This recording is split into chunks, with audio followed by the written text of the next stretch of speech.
সমস্যা, বাচ্চাদের সমস্যা হয়েছে। এখন বাচ্চারা যদি মসজিদে আসে তাহলে আমরা অনেক বিরক্ত হই। বিরক্ত হই কিনা? বাচ্চারা একটু দৌড়াদৌড়ি করলে, বাচ্চারা একটু কথা বললে আমরা বিরক্ত হয়ে যাই। কিন্তু এখানে একটা বিষয় বোঝার হলো যে এই বাচ্চাটা যেই সময়ে মসজিদে সময় কাটাচ্ছে, এই সময় সে যদি মসজিদে না থাকতো কি করত? রাস্তার মধ্যে দুষ্টামি করতো, বাসায় পাবজি খেলতো, মোবাইল চিপতো, দেখতো, এই তো। অথবা পড়ালেখা করতো খুব কম। এই সময় পড়ালেখার মানুষ খুব কম, বাচ্চারা। তো কাজেই এই আমাদের সমস্যার কারণে বাচ্চারা এখন মসজিদে আসলে হয়রানির শিকার। যেহেতু আমাদের পরিবর্তন দরকার, কি বলেন? নামাজে মনোযোগ আমাদের দরকার, কিন্তু একদিন দুই দিনে তো সম্ভব না। এজন্য আমরা বাচ্চাদের ক্ষেত্রে একটু সতর্ক হব। কিভাবে সতর্ক হব?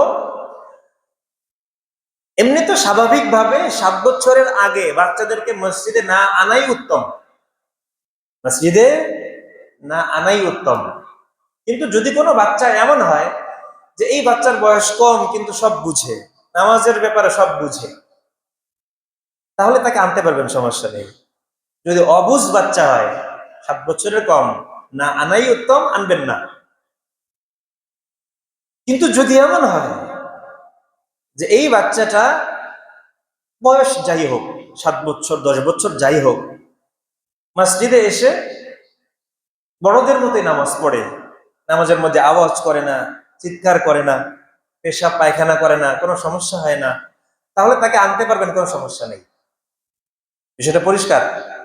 যে বাচ্চারা মসজিদে এসে চিৎকার করে, দৌড়াদৌড়ি করে, আমাদের সমস্যার কারণে, আমাদের মনোযোগ কম, এই জন্য ওই বাচ্চাদেরকে আমরা মসজিদে আনবো না। বুঝেছেন? যে বাচ্চারা মসজিদে এসে দৌড়াদৌড়ি করে না, চিৎকার করে না, অন্যের নামাজের ক্ষতি করে না, নিজে বড়দের মতো বুঝে বুঝে নামাজ পড়ে, ওই বাচ্চাকে আমরা মসজিদে আনবো, কোনো সমস্যা নেই। এখন দাঁড়াবে কোথায়? দাঁড়ানোর কথাই একই। যেই বাচ্চারা নামাজের মধ্যে বড়দের মতোই নামাজ পড়ে, আওয়াজ করে না, চিৎকার করে না, দৌড়াদৌড়ি করে না, আরেকজনের দিকে তাকায় না, আরেকজনকে খোঁচা মারে না, এই বাচ্চাকে আপনি বড়দের কাতারের ভেতরেই দাঁড় করাতে পারবেন, কোনো সমস্যা নেই। কিন্তু যেই বাচ্চারা নামাজের মধ্যে দৌড়াদৌড়ি করার সম্ভাবনা আছে, চিৎকার করতে পারে, আওয়াজ করতে পারে, অনেক বাচ্চা আছে, ইমাম সাহেব কেরাত পড়তেছে, বাচ্চাও কেরাত পড়তেছে, তাই কি না? এই বাচ্চাকে সামনে আনা যাবে না। নামাজের মধ্যে যদি একবার রাসূল সাল্লাল্লাহু আলাইহি ওয়াসাল্লাম ফজরের নামাজ পড়লেন, সালাম ফেরানোর পরে জিজ্ঞাসা করলেন, তোমরা কি কেউ নামাজের মধ্যে কেরাত পড়েছো? এক সাহেব বললেন, রাসূল আমি পড়েছি। বললেন, তাই তো ভাবি আমার সাথে কে ঝগড়া করে। ওই যে আপনি কেরাত পড়তেছেন, ইমাম সাহেব কেরাত পড়তেছে, ইমাম সাহেবের খলাল সৃষ্টি হয়, বিঘ্নতা আসে। এজন্য এই বাচ্চা তো আর বুঝবে না, জোরে জোরে কেরাত পড়া শুরু করে, ফাতিহা তো মুখস্থ থাকে, পড়া শুরু করে, আনবেন না, সামনে আনবেন না, পিছনে রাখবেন। যে বাচ্চারা বড়দের মতো, এক কথায় সার কথা হলো, যে বাচ্চারা বড়দের মতো নামাজ পড়তে পারে তাদেরকে যে কোনো জায়গায় দাঁড় করাতে পারবেন, কোনো সমস্যা নেই। কিন্তু যে বাচ্চারা বড়দের মতো নামাজ পড়তে পারে না, ওই বাচ্চারা যদি পেছনে থাকলে সমস্যা না হয় তাহলে পেছনে রাখবেন। আর পেছনে থাকলেও সমস্যা যদি হয় তাহলে ওর বুঝ হওয়ার আগ পর্যন্ত বাসায় নামাজ পড়বে। আল্লাহ তাআলা আমাদেরকে বোঝার তৌফিক দান করেন। তাহলে এই যে দুইটা হাদিস শুনাইলাম, এই দুইটা হাদিসের উপর আমল করতে হবে। একটা হলো মসজিদের মধ্যে আমরা পরে আসলে আগে আসার চেষ্টা করব না, এবং কেউ নির্দিষ্ট কোনো জায়গাকে দখল করার চেষ্টা করব না। উনি আসবেন আরো 2 ঘন্টা পরে, মুয়াজ্জিন সাহেবকে ফোন দিয়েছেন, হুজুর আমার জানামাজটা রাখেন, তাই কিনা? করবেন না, এটা জায়েজ নেই। আপনি যখন আসবেন তখন আপনি যেই জায়গা পাবেন সেখানে বসবেন। জায়গা দখল, এটা আপনার ঘরের জন্য, বাড়ির জন্য, জায়গা জমির জন্য হয়তো আপনি করতে পারেন জুলুমবাজি, কিন্তু মসজিদের মধ্যে এই জুলুমবাজি চলবে না। যে আগে আসবে সে আগেই বসবে, একটা বিষয়। আর দ্বিতীয় বিষয় হলো বাচ্চাদের ক্ষেত্রে আমরা সতর্ক থাকবো, যেহেতু আমাদের মনোযোগ কম, কাজেই আমরা যেই বাচ্চারা বড়দের মতো নামাজ পড়তে পারে না ওই বাচ্চাদেরকে আমরা মসজিদে আনবো না। আল্লাহ তাআলা আমাদেরকে বোঝার তৌফিক দান করেন, আমিন। ওয়া আখিরু দাওয়ানা আলহামদুলিল্লাহি রাব্বিল আলামিন। যারা সুন্নাত পড়েনি 4 রাকাত সুন্নাত পড়ে নেই।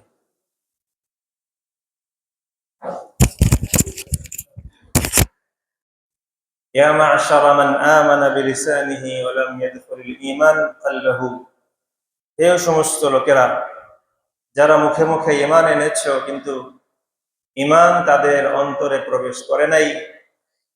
লা তাগতাবুল মুসলিমিন, মুসলমানদের গীবত করো না। ওয়ালা তাত্তাবিউ আওরাতিহিম, আর মুসলমানদের দোষ ত্রুটি খুঁজো না। ফাইন্নাহু মান ইত্তাবা আওরাতিহিম, কারণ যে ব্যক্তি মুসলমানদের দোষ ত্রুটি খুঁজে, ইত্তাবিল্লাহু আওরাতাহুম, আল্লাহ তাআলা তার দোষ ত্রুটি খুঁজে খুঁজে বের করে নেন। হাত্তা ইয়াফদাহা আও হাত্তা ইয়াফদিহা ফি বাইতিহি, এমনকি শেষ পর্যায়ে এক পর্যায়ে গিয়ে ওই ব্যক্তি সমাজে লাঞ্ছিত হতে হতে তার ঘরের মধ্যেও সে লাঞ্ছিত হয়।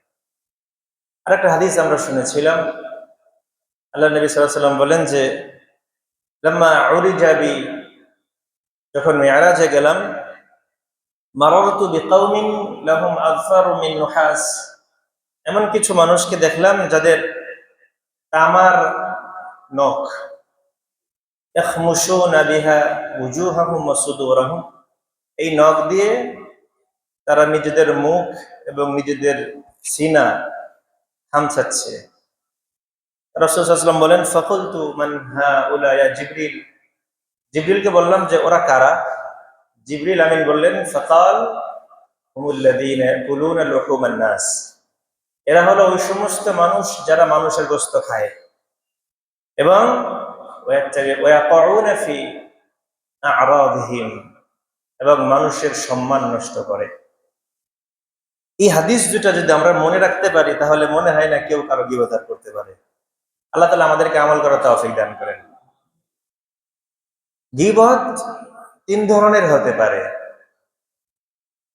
একটা হচ্ছে আমরা এতক্ষণ যে আলোচনাটা করলাম, এই গত সপ্তাহে আলোচনা হয়েছে, আজকে আলোচনা হলো, কারো দোষ ত্রুটি ঢালাওভাবে বলা, এটা এক প্রকারের গীবত, এটা হারাম পর্যায়ের। আরেকটা পর্যায়ে আছে যেই পর্যায়ের গীবত করাটা ওয়াজিব। গীবত মানে হচ্ছে কারো দোষ বলা, কারো দোষ বলাকে গীবত বলে।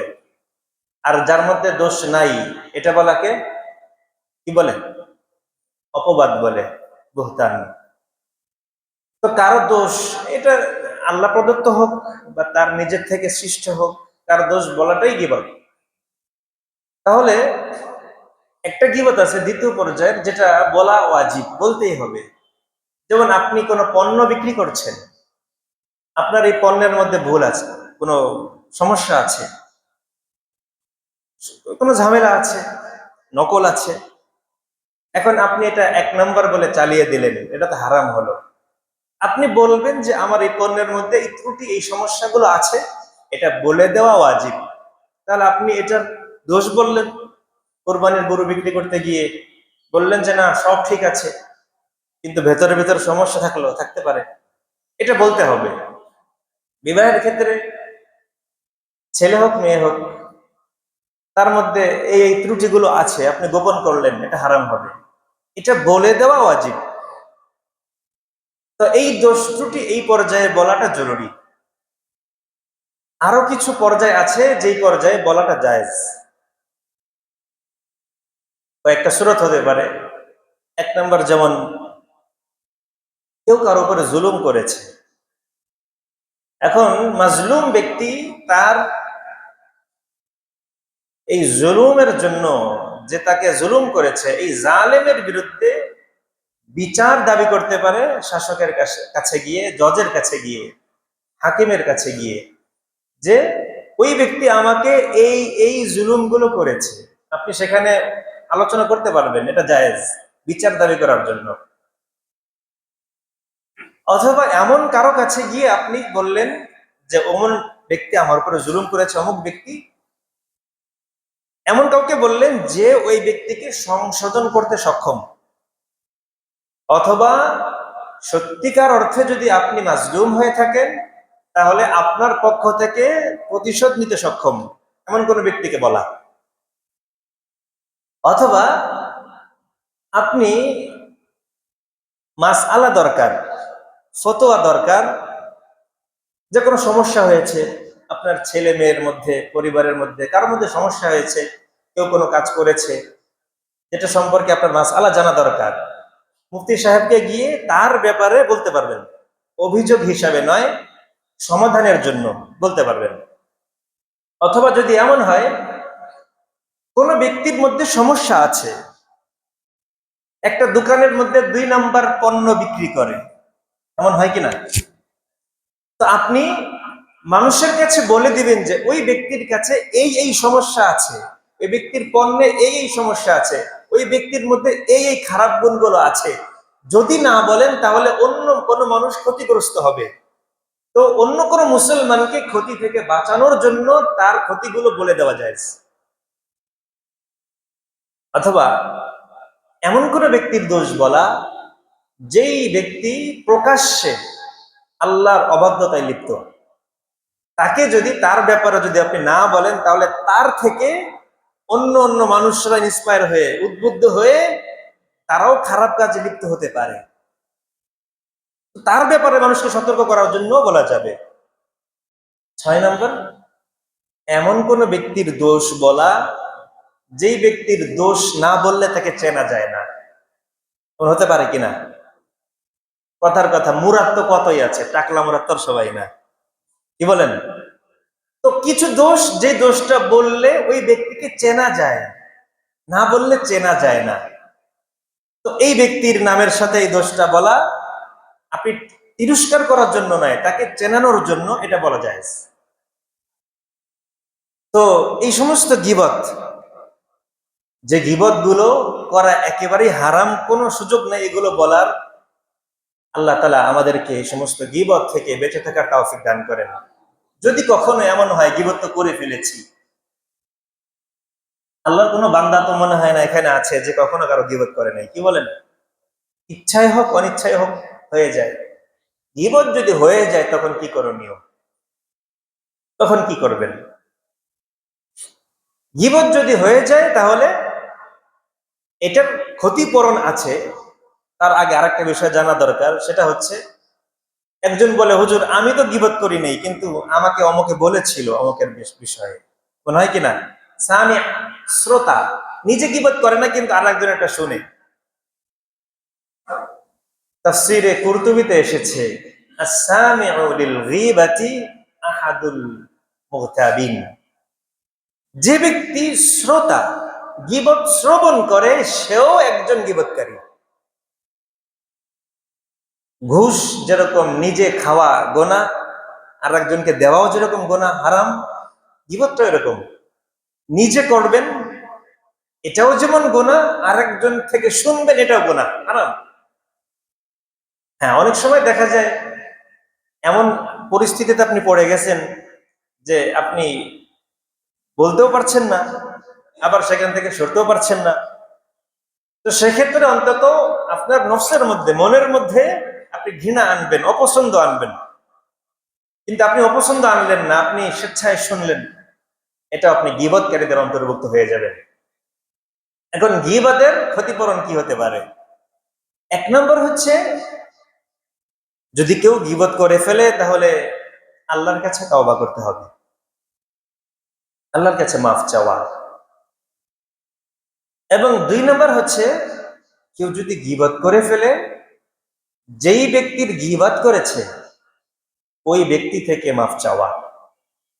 গীবত এটা হচ্ছে বান্দার হক, হুকুকুল ইবাদের মধ্যে। যদি কেউ কোনো মানুষের গীবত করে তাহলে এটা হুকুকুল ইবাদের মধ্যে পড়ে, এবং হুকুকুল ইবাদ হলো এমন বিষয় যেটা বান্দা মাফ না করলে আল্লাহ মাফ করবেন না। তাহলে আপনি যে সমস্ত মানুষের ব্যাপারে গীবত করেছেন, তাদের থেকে মাফ চেয়ে নেওয়া আবশ্যক। যদি কখনো এমন হয় যে এখন আর তার থেকে আপনি মাফ নিতে পারবেন না, হয়তো সে মারা গেছে, অথবা এমন হয়েছে যে আপনি যদি তাকে প্রকাশ করে দেন, ভাই আপনার ব্যাপারে আমি এই কথাটা বলেছিলাম, গীবত করেছিলাম, তাহলে মারামারি লেগে যাবে, তাহলে কৌশলে এই ব্যক্তি থেকে কৌশলে আপনি বললেন না, বললেন যে ভাই অনেক সময় গীবত হয়ে যায়, ভুল ত্রুটি হয়ে যায়, মাফ করে দিয়ে, এটাও যদি সম্ভব না হয়, তাহলে এই ব্যক্তির আপনি যেমন তার ব্যাপারে বদনাম করেছেন মানুষের কাছে, এখন মানুষের কাছে তার সুনাম করবেন। একজন মানুষের মধ্যে কি সব খারাপ? এমন কোন মানুষ আছে তার সব খারাপ? কিছু মানুষ আছে, হয়তো থাকতে পারে সব খারাপ, কিন্তু অধিকাংশ ক্ষেত্রে দেখা যায় একটা মানুষ খারাপও করে, ভালোও করে, খারাপ ভালো মিলেই আছে। তো এই মানুষটার যে ভালো দিকগুলো আছে, এই ভালো দিকগুলো আপনি মানুষের মধ্যে আলোচনা করবেন। আপনার নিয়ত থাকবে আমি যে তার ক্ষতি করেছি, এটাই যেন আল্লাহ তাআলা এই ক্ষতিপূরণ করে দেন। এবং কিছু মানুষ এমন থাকে যে মানুষগুলো মানুষের খারাপটাই আলোচনা করে। একটা হাদিসের মধ্যে আল্লাহ নবী সাল্লাল্লাহু আলাইহি ওয়াসাল্লাম একটা দোয়া শিখিয়েছেন। দোয়াটা হচ্ছে, আল্লাহ নবী সাল্লাল্লাহু আলাইহি ওয়াসাল্লাম বলেন, আল্লাহুম্মা ইন্নী আউযু বিকা মিন জারিস সু। আল্লাহ, আমি আপনার কাছে খারাপ প্রতিবেশী থেকে আশ্রয় চাই। প্রতিবেশী যদি খারাপ হয়, প্রতিবেশী খারাপ হইলে জীবন অতিষ্ঠ হয়ে যায়। তা আল্লাহ নবী বলছেন, আল্লাহ, আমি আপনার কাছে খারাপ প্রতিবেশী থেকে আশ্রয় চাই। আমি জাউজিন তুসাইয়িবুনি ক্বাবলাল মাসিব, এবং এমন স্ত্রী থেকে আশ্রয় চাই যে বার্ধক্যের আগেই বৃদ্ধ করে ফেলে। বার্ধক্য আসার আগেই স্ত্রীর প্যারায় কি হয়ে যায়? বৃদ্ধ হয়ে যায়। এমন হয় কিনা? এই স্ত্রী থেকে আল্লাহ নবী আশ্রয় চেয়েছেন। 3 নাম্বার, অমিন ওয়ালাদিন ইয়াকুনু আলাইয়া রাব্বা, এমন সন্তান থেকে আশ্রয় চাই যে সন্তান আমার মালিক হয়ে যাবে। এমনও তো হয়, বাবা মা যখন বৃদ্ধ হয়ে যায় তখন সন্তান হুমকি ধমকি দেয়, তাই না? ইয়াকুনু আলাইয়া রাব্বা, এমন সন্তান থেকে আশ্রয় চেয়েছেন আল্লাহ নবী। অমিন মালিন ইয়াকুনু আলাইয়া আযাবা, আর এমন সম্পদ যে সম্পদ আমার আযাবের কারণ হয়, এই সম্পদ থেকেও আল্লাহ নবী আশ্রয় চেয়েছেন। আরেকটা বিষয়, 5 নাম্বার, আল্লাহ নবী সাল্লাল্লাহু আলাইহি ওয়াসাল্লাম বলেন, অমিন খালিলিন মাকির। এটা একটু বোঝার বিষয়। খালিলিন মাকির মানে চক্রান্তকারী বন্ধু। আপনি তো তাকে মনে করেন ও ছাড়া আমার আর আপন কেউ নাই, এমন কিন্তু অনেক সময় হয়। ওই বন্ধু আপনার অন্তরঙ্গ বন্ধু, ওকে ছাড়া আপনি থাকতে পারেন না, যেখানেই যান একসাথে ঘুরতে যান, একসাথে খান, কিন্তু আপনি জানেন না ও মাকির, চক্রান্ত করছে আপনার বিরুদ্ধে। আপনার ভেতরকার যদি কোনো দোষ ত্রুটি থাকে, এটা মানুষের কাছে প্রকাশ করে দেয়। আল্লাহ নবী সাল্লাল্লাহু আলাইহি ওয়াসাল্লাম বলেন যে খালিলিন মাকির, এই যে চক্রান্তকারী বন্ধু, ওর সিফাত কি? আইনুহু তারানি, চোখ আমাকে দেখে, ওর চোখ চোখ আমাকে দেখতেছে। কালবুহু ইয়ারআনি, কিন্তু ওর অন্তর আমার পিছনে লেগে থাকে, কোন দোষটা আমি করি। উল্টাপাল্টা যদি হয়, কোনো ভুল যদি হয়ে যায়, তাহলে এটাও খুঁজতে থাকে। ইনরা হাসানাতান দাফানাহা, যদি ভালো কিছু দেখে এটাকে মিটায় দেয়, এটা আর আলোচনা করে না। ওয়া ইনরা সাইয়্যাতান আযাআহা, আর যদি কোনো দোষ ত্রুটি দেখে এটাকে প্রকাশ করতে থাকে মানুষের মধ্যে। এরকম কিছু মানুষ আছে যারা মানুষের ভালোটা আলোচনা করে না, খারাপটাই আলোচনা করে। তো যদি কখনো এমন কারো ব্যাপারে গীবত হয়ে যায়, ওই ব্যক্তির কাছে মাফ চাওয়া, এবং মাফ চাওয়া যদি সম্ভব না হয়, তাহলে ওই ব্যক্তির যে গুণগুলো আছে এই গুণগুলো মানুষের মধ্যে আলোচনা করা। এবং 4 নাম্বার, এই ব্যক্তির জন্য আল্লাহর কাছে দোয়া করা বেশি বেশি। আল্লাহ তাআলা আমাদেরকে তৌফিক দান করেন। আরেকটা হাদিস আপনাদেরকে শোনাই। আল্লাহর নবী সাল্লাল্লাহু আলাইহি ওয়াসাল্লাম হাদিসের মধ্যে বলেছেন, 3টি জিনিসের ব্যাপারে নিষেধ করেছেন। 3টি বিষয়ে নাহা রাসূলুল্লাহ সাল্লাল্লাহু আলাইহি ওয়াসাল্লাম, 3টি বিষয়, আন সালাসিন। একটা বিষয় হলো, কাক যেরকম নামাজ পড়ে তাড়াহুড়া করে, আছে না? কাকের মতো নামাজ পড়া, এটা থেকে। 2 নম্বর বিষয় হলো, যেভাবে চতুষ্পদ জন্তুরা ওরা জমিনের সাথে নিজেদের বুকটা মিলিয়ে দেয়, এরকম চতুষ্পদ জন্তুর মতো সাজদার মধ্যে গিয়ে বুক মিলিয়ে দেওয়া থেকে আশ্রয় চেয়েছেন, নিষেধ করেছেন আল্লাহ নবী সাল্লাল্লাহু আলাইহি ওয়াসাল্লাম। এটা করবে না। কাকের মতো নামাজ পড়বে না তাড়াহুড়া করে, সাজদার মধ্যে গিয়েছে এক তাসবিহ পড়ার আগে উঠে যায়, অথবা তাড়াহুড়া করে তাসবিহ পড়ে উঠে যায়, অথবা চতুষ্পদ জন্তু যেরকম বুকটা সিনাটা জমিনে মিলিয়ে দেয় এরকম মিলিয়ে দিবে না সাজদায় গিয়ে। 3 নম্বর, ওয়া আইয়াতিনা রাজুল মাকানাহু ফিল মসজিদ কামা ইউআতিনুল বাঈর। উটের একটা স্বভাব আছে যে উট নির্দিষ্ট একটা জায়গায় থাকে। উট সারাদিন যদি জমিনের মধ্যে চড়ে, সন্ধ্যাবেলা যখন ঘরে ফিরে প্রত্যেক উটের নির্দিষ্ট একটা জায়গা আছে, আমি এখানেই বসবো, এখানেই ঘুমাবো। যদি হেরফের হয় মারামারি লেগে যায় উটের মধ্যে। এরকম করবে না। ওয়া আইয়ুআতিনা রাজুল আল মাকানা ফিল মসজিদ। কোন ব্যক্তি মসজিদের মধ্যে একটা জায়গা নির্দিষ্ট করে নিবে না। এমন হয় কিনা, মসজিদে আসলে আমার এই জায়গা হতে হবে। অনেক সময় দেখা যায় যে জুমার সময় কাতার ভরে সবাই বসে আছে, পেছন থেকে একজন হাট্টা কাট্টা নেতা এসেছেন, ওনার জন্য সবাই জায়গা ফাঁকা করে দিচ্ছেন। এটা অন্যায়। আপনি যেই হন না কেন, আপনি প্রেসিডেন্ট হলেও যেখানে জায়গা পাবেন সেখানেই বসবেন। আপনি বাধ্য এটা করতে, আপনি বাধ্য। আপনি আপনার আপনার জায়গায় আপনি প্রেসিডেন্ট, মসজিদে আপনি গোলাম। মসজিদে কি, আপনি যেই হন না কেন আপনি মসজিদে গোলাম। অন্যরাও যেরকম গোলাম আপনিও একই ক্যাটাগরির গোলাম। আপনি প্রেসিডেন্ট কোয়ালিটির গোলাম না। হ্যাঁ, আপনি যদি উচ্চ তবকার গোলাম হন এটা আল্লাহ জানেন, এটা মানুষকে জানানো দরকার নাই যে আমি অনেক বড় ইবাদত গুজার, আমাকে সামনে জায়গা করে দাও। না, এই সুযোগ নেই। আপনি যেখানে সুযোগ পাবেন, যেখানে জায়গা পাবেন সেখানেই বসবেন। আর যদি কখনো এমন হয় যে মুসল্লিরা আপনাকে সম্মান করে সবাই খুশি খুশি আপনাকে সামনে জায়গা করে দিয়েছে, এটা আলাদা হিসাব। কিন্তু অন্যের ঘাড়ের উপর দিয়ে আপনি আসবেন সামনে, এই অধিকার আপনার নেই। ঠিক একজন মুসল্লি যদি এমন হয় যে আমি এই জায়গাতেই আমার বসতে হবে, এখানে যদি অন্য কেউ বসে যায় তাহলে তার সাথে যুদ্ধ শুরু হয়ে যায়, এটাও জায়েজ নেই, এটা করা যাবে না। ওয়া আইয়ুআতিনা রাজুলু আল মাকানা ফিল মসজিদ। হ্যাঁ, যদি এমন হয় যে আমি প্রতিদিন মসজিদের সামনে আসি, সামনে সব জায়গা খালি থাকে, আমি আমার পছন্দ মতো একটা জায়গায় বসি, এটা আলাদা হিসাব। বুঝতেছেন কথা? এই হলো একটা হাদিস। আর একটা হাদিস আপনাদেরকে শোনাই। আল্লাহ নবী সাল্লাল্লাহু আলাইহি ওয়াসাল্লাম বলেছেন, মুরু আওলাদাকুম বিসসালাতি ওয়া হুম আবনাউ সাবঈ সিনিন। তোমরা তোমাদের সন্তানদেরকে নামাজের জন্য আদেশ করবে তারা যখন তাদের বয়স 7 বছর হবে, তখন নামাজের জন্য আদেশ করবে। তাহলে কোনো বাচ্চার বয়স যখন 7 বছর হবে না, তাকে নামাজের আদেশ করা, নামাজের জন্য বলা জরুরি নয়। ইচ্ছা করে পড়লে এটা তার ইখতিয়ার, কিন্তু বাধ্য করা যাবে না।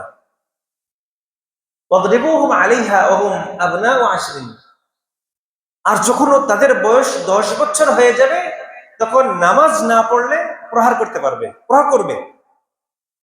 10 বছর বয়সে নামাজ না পড়লে প্রহার করবে। তো 7 বছর সময়, 7 বছর বয়স যখন হবে তাদেরকে আমরা তারগিব দিব, উৎসাহ দিব। আর 10 বছর হয়ে গেলে আমরা তাদেরকে নামাজ না পড়লে প্রহার করব। বাচ্চাদের নামাজের বিষয়ে একটা গুরুত্বপূর্ণ বিষয় হচ্ছে, আমরা অনেকে কি করি, মসজিদের মধ্যে যদি বাচ্চারা আসে অনেক সময় বিরক্ত হই। তো এই বিষয়ে আমাদের কয়েকটা বিষয় জানা দরকার। এর আগে আমরা একটা ঘটনা জানি। ঘটনাটা সকলের জানা, তারপর আবার মুযাকারা করছি। কোন এক যুদ্ধে আল্লাহ নবী সাল্লাল্লাহু আলাইহি ওয়াসাল্লাম 2 জন সাহাবীকে রাত্রে পাহারা দেওয়ার দায়িত্ব দিলেন। একজন আনসার সাহাবী আর একজন মুহাজির সাহাবী। এই দুইজন সাহাবী যখন পাহারা দিচ্ছিলেন পরামর্শ করলেন যে উভয়জন দুজন যদি আমরা পাহারা দেই হয়তো দুজন ক্লান্ত হয়ে পড়ব, তাহলে কাজ করি একজন কিছুক্ষণ বিশ্রাম করি আর একজন পাহারা দিই। যখন ক্লান্ত হয়ে যাব তখন আমি বিশ্রাম করব আর তুমি কি করবা, তখন পাহারা দিবে। ঠিক আছে। প্রথমে আনসার সাহাবী পাহারা দিতে লাগলেন। তো চিন্তা করলেন শুধু শুধু বসে থেকে লাভ কি, নামাজ পড়ি। এই সাহাবী আনসার সাহাবী নামাজ শুরু করলেন। তো এক পর্যায়ে উনি নামাজ পড়ছেন, তেলাওয়াত করছেন নামাজের মধ্যে। এক পর্যায়ে গিয়ে শত্রু শিবিরের কিছু মানুষ এদিক দিয়ে যাচ্ছিল। তো দূর থেকে দেখলো যে একজন মানুষ দাঁড়িয়ে আছে।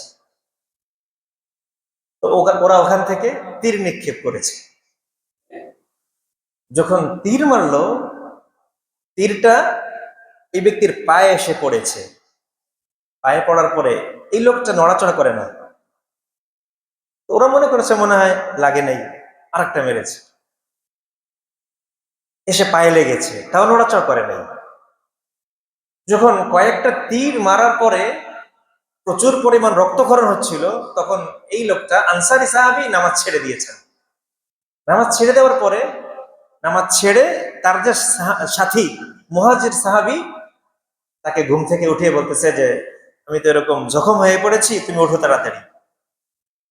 মুহাজির সাহাবী বলতেছেন আপনি কেন আমাকে তাড়াতাড়ি আগে ডাকলেন না, আরো আগে ডাকলে তো আমি একটা ব্যবস্থা নিতে পারতাম। আনসার সাহাবী বলতেছেন দেখো আমি তো নামাজে সূরা কাহাফ শুরু করেছিলাম, তো আমি চাচ্ছিলাম না যে সূরা কাহাফ এত মজা লাগতেছিল, আমি চাচ্ছিলাম না যে সূরাটা শেষ না করে নামাজ শেষ করে দিই। আমার ইচ্ছা ছিল যেভাবেই হোক আমি নামাজের মধ্যে এই সূরাটা শেষ করব, এরপরে নামাজ শেষ করব। কিন্তু যখন দেখলাম যে রক্ত অনেক বেশি বের হচ্ছে, আমার শঙ্কা হলো যদি আমি ইন্তেকাল করি তাহলে তুমি জানতে পারবে না, মুসলমানদের মধ্যে ক্ষতি করে ফেলবে শত্রুরা, এর জন্য ডেকে দিলাম। সুবহানাল্লাহ। একটু তাখায়ুল করেন যে বিষয়টা হলো একজন মানুষ নামাজ পড়ছে, নামাজের মধ্যে কি পরিমাণ মনোযোগ থাকলে তার পায়ে এসে তীর লাগলে তার কোনো খবর থাকে না। খবর থাকে কিন্তু ওটাকে গুরুত্বই দিচ্ছে না। আমাদের মধ্যে তো এরকম অবস্থা যে মশায় কামড় দিলে এমন জোরে থাপ্পড় দেয় আরেকজনের নামাজ ভেঙে যাওয়ার অবস্থা, ঠিক না?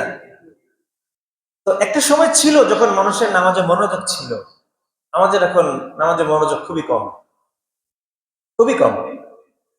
আমরা হচ্ছে নিজেরাই নামাজের মধ্যে অন্য ফিকির করি। আমি আছি এখানে নামাজ পড়ছি, কিন্তু আমার ফিকির হচ্ছে অন্য জায়গায়, শপিং মলে, দোকানের মধ্যে, রাস্তাঘাটে, বাসায়। আমাদের মনোযোগ কম।